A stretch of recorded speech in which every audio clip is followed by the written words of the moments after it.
Hello. Today we'll talk about imposter syndrome. Right. So first of all, tell me what imposter syndrome is like. So I know the core characteristic of this syndrome is perfectionism. Yes. Everybody who has this syndrome wants to be perfect in everything they do. That's true. And the second character I can think about is we are not able to internalize our success or achievements, and we tend to attribute our success and achievements to external factors such as luck or maybe help from other people, etc. Right? Yes, rather than giving credit to themselves, they give credit to outside factors or random factors. Yes, most importantly. Fraud make you real good. That's why we call imposter syndrome also Fraud syndrome. Yes. There are 5 subtypes of imposter syndrome.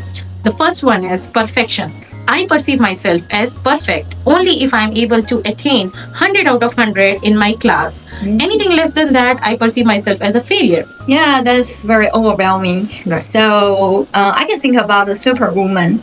I perceive myself as a superwoman only if I can perform every role perfectly. So if I fail my role in some area or maybe aspects, I'll feel I'm not competent or adequate.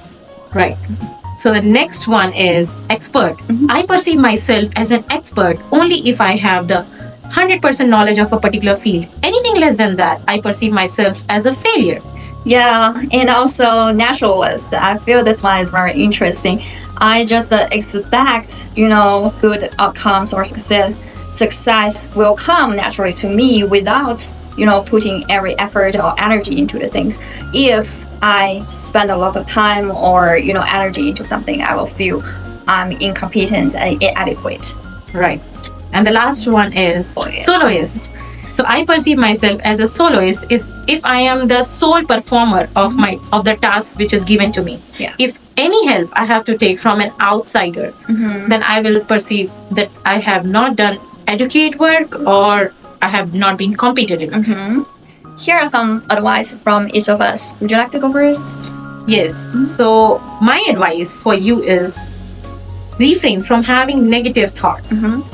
Any negative or unhelpful thoughts is not good. So refrain from having that. So one example for you to do that is when we see a bottle half filled with water, we do not say the half bottle is empty. We should perceive it as half bottle is full. Bottle is half full. So this is one way of changing your thoughts from negative and giving it up is a positive side.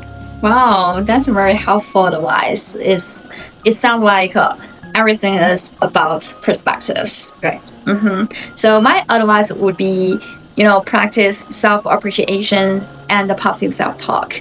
For example, You can do journaling and celebrate on the progress and what you have done. Instead of pursuing best version of yourself, just tell yourself you can do better next time. You can do it. Yes, and trust yourself. Our final thoughts. Right. More than 70% of people in the world go through this syndrome once in their lifetime. So there is nothing to worry about it. You can just identify your characteristics through the messages we gave in our video. And if you find your daily life or your relationship is getting impacted through this, then you can, find help.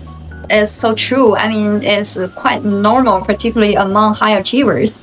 So if it really bothers you and, impact your daily lives or relationship, etc., don't be ashamed to seek help. Right. We are here to help. Yes, we are here for you. See you next time. See you. Bye-bye.